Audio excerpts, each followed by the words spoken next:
Think marriage is rough today? Think again. Imagine being dragged down the aisle at 6 years old, stripped naked while bishops chant prayers, then forced into bed with a man 3 times your age, while your entire family watches to make sure he does the deed. That's not a horror movie. That's real medieval marriage. Forget love. In the Middle Ages, marriage was a transaction, a legal contract sealed by blood, not affection. You didn't swipe right, you got inspected. You didn't say, "I do," you got told you did. And if your wedding night didn't produce a bloody bedsheet, your entire marriage could be canceled, and your family sued for fraud. By the time a medieval bride hit puberty, she'd often already been married off, impregnated, and buried. Dead by 13 from childbirth, all to secure a political alliance. Today, we ghost people after bad dates. Back then, you got excommunicated or executed for a failed marriage bed. So, if you think your in-laws are bad, let's dive into the nightmare of medieval marriage, where love was illegal and survival was a miracle. You think wedding jitters are bad? Try being physically inspected by priests to prove you're pure enough for marriage. In many parts of medieval Europe, particularly in France and Italy, a young bride, sometimes as young as 7, was stripped and examined before marriage by midwives, often under clerical supervision. They weren't checking her dress size. They were examining her genitals. Why? Because virginity had cash value. If a groom discovered his bride wasn't untouched, he could annul the marriage, and her family would be ruined. So, to preempt scandal, the church inspected the merchandise. Sometimes this happened right before the wedding ceremony. A nervous girl, surrounded by chanting clergy and gossiping noblewomen, being poked and prodded under the eyes of God and man. And if she failed? That was it. Public shame, family disgrace.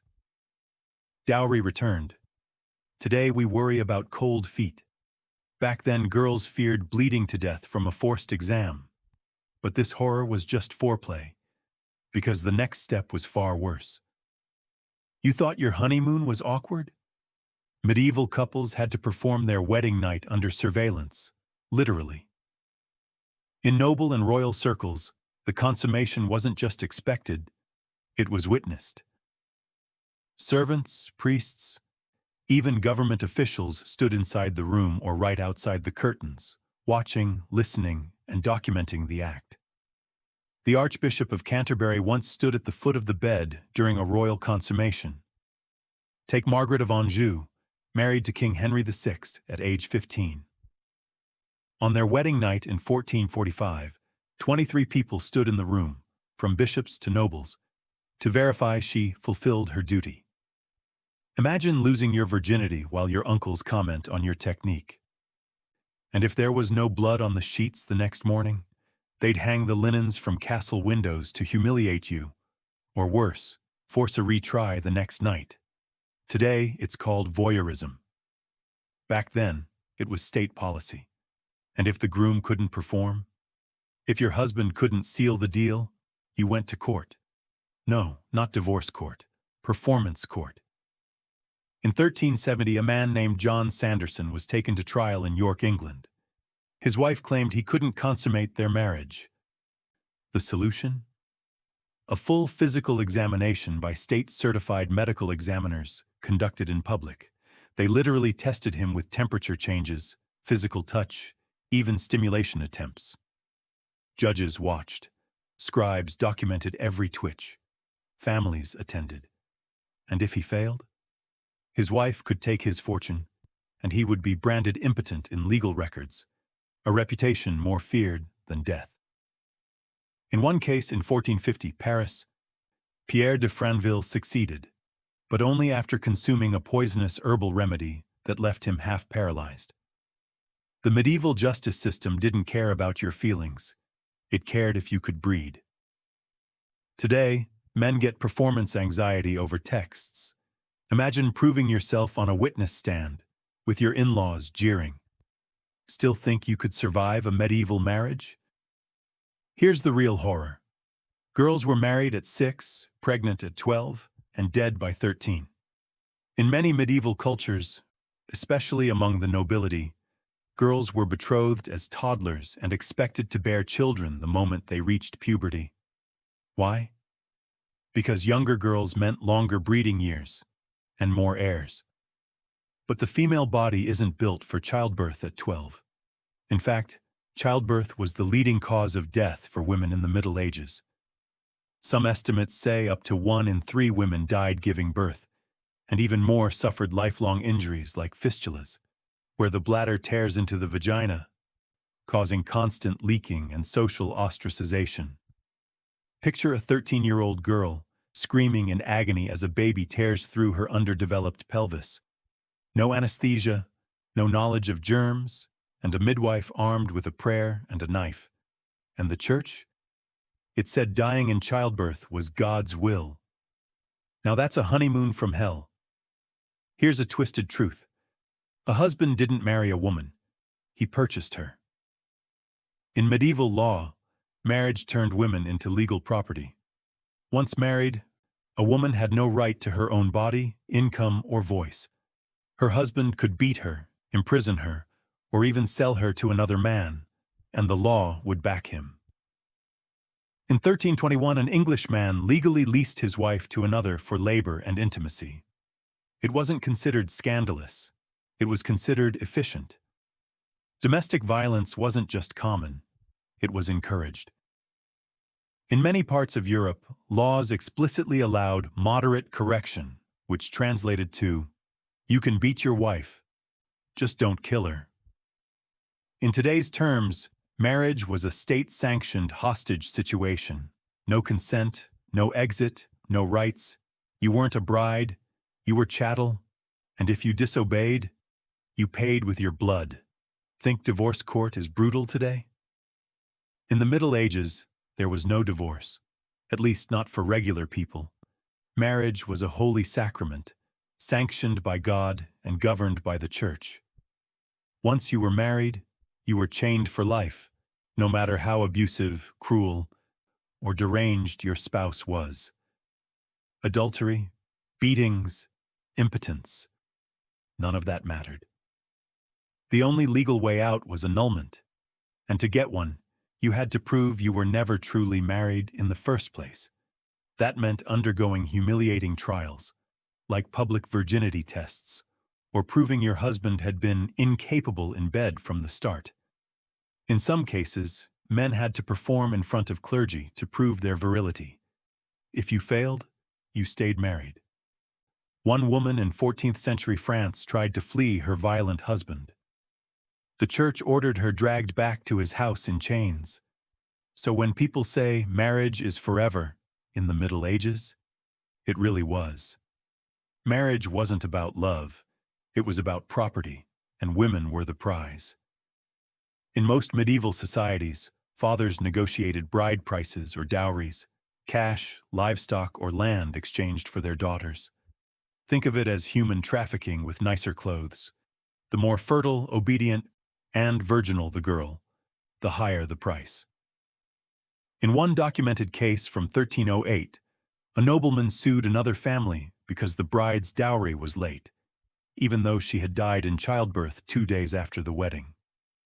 Her corpse was worth less than the coins she'd been valued for. Sometimes dowries came with disturbing strings attached.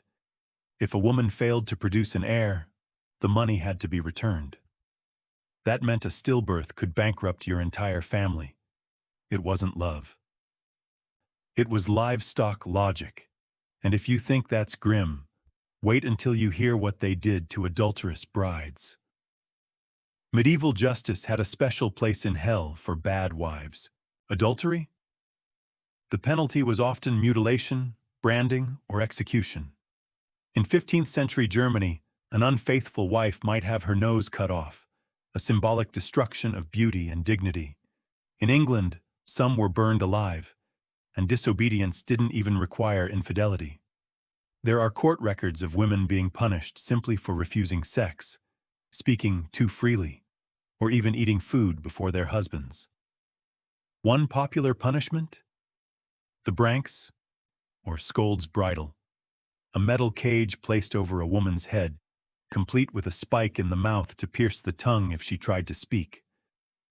And if you fled an abusive marriage, you were labeled a harlot and often forced into sex work to survive. Modern relationships have problems, sure, but they rarely involve iron masks and severed faces. This might shock you, but falling in love was dangerous in medieval Europe. Marriage wasn't about affection. It was about alliances, land, and heirs. Romantic love was seen as sinful, selfish, and unstable. In fact, the church preached that lustful love within marriage was a sin if it distracted you from procreation. And courtly love, the idea of emotional or erotic attraction, was considered a threat to social order. Men who pursued love outside of arranged marriages could be exiled, jailed, or executed. Women, even worse. They were called witches, seductresses, or adulterers. Take the tragic story of Peter Abelard and Heloise, a 12th century philosopher who fell in love with his student. Her family was so enraged, they had him castrated in his sleep. Because in the Middle Ages, love didn't conquer all. It got you maimed. For many medieval women, the wedding wasn't the beginning of life. It was the beginning of the end. The numbers are horrifying. In some regions, up to 40% of women died before age 25, mostly from marriage-related causes: childbirth, domestic violence, or infection from early sex. A girl married at 12 might be dead by 15, her body broken by multiple pregnancies and medieval medicine, which included potions made of crushed beetles, pig's urine, or wine soaked in iron nails. And there were no painkillers, no antibiotics, no mercy. In one 14th century case, a noblewoman died during childbirth. Her husband ordered her stomach cut open to extract the baby and salvage the heir. The surgeon failed. Both died. But the husband sued the midwife for negligence. Death wasn't a tragic accident. It was an expected outcome. The legacy of medieval marriage didn't stop with the grave. Children born from these unions often grew up traumatized, abandoned, or forced into the same horror cycle. Orphanages were filled with girls whose mothers had died in childbirth. Boys were shipped off to monasteries to prevent inheritance disputes. And those who survived? Many young girls were married off before their mothers were even cold in the ground, the dowry repurposed like a cursed heirloom. Marriage was never about love. It was about lineage, and lineage was more important than life. Even today, some traditions carry echoes of this brutality: child marriage, dowries, marital violence, proving that the dark heart of medieval unions still beats in parts of the world. So, still think medieval love stories were romantic? We've just walked through a world where 6-year-old girls were bartered like cattle, wedding nights were public rituals, and childbirth was a 50-50 gamble with death. Where failure to perform in bed meant trial by public stimulation, and falling in love could get you castrated. Where women had no say, no rights, and no escape, except through the grave. This wasn't marriage. It was a state-sponsored horror show, a brutal machinery of control, cloaked in the sacred language of family and faith. Let's go back to that opening image. A trembling bride, barely old enough to bleed, undressed by her aunts while strangers joke about her ripeness. A priest blessing the bed, courtiers pressing their ears to hear evidence. And the next morning, a bloody sheet held high like a victory banner, or worse, no sheet at all, and the bride dragged to court for fraud. That happened. Not in some dystopian novel, but in real castles. Real bedrooms, real courts. And the worst part? It was normal. That was the system. That was the holy union. That was marriage. Today we complain about bad dates and mismatched love languages. But back then, there were no apps, no therapy, no leaving. You couldn't ghost your partner unless you died in childbirth, which, let's be honest, many did. So the next time someone tells you about traditional values and the good old days of marriage, ask them, which part? The child bride? The court-ordered virginity test? Or the iron brank nailed to a wife's face? We've come a long way, but the shadows of medieval marriage still linger. Enforced marriages, honor killings, and systems that still treat women as property. History isn't a fairy tale. It's a bloody, twisted love story that never loved you back. If this story shook you, comment the part that shocked you the most. Would you have survived a week in a medieval marriage? Hit like if you're glad you weren't born in 1347, and subscribe for more brutally honest, dark history, the kind they don't teach in school. Because sometimes, the past wasn't just darker, it was absolutely terrifying.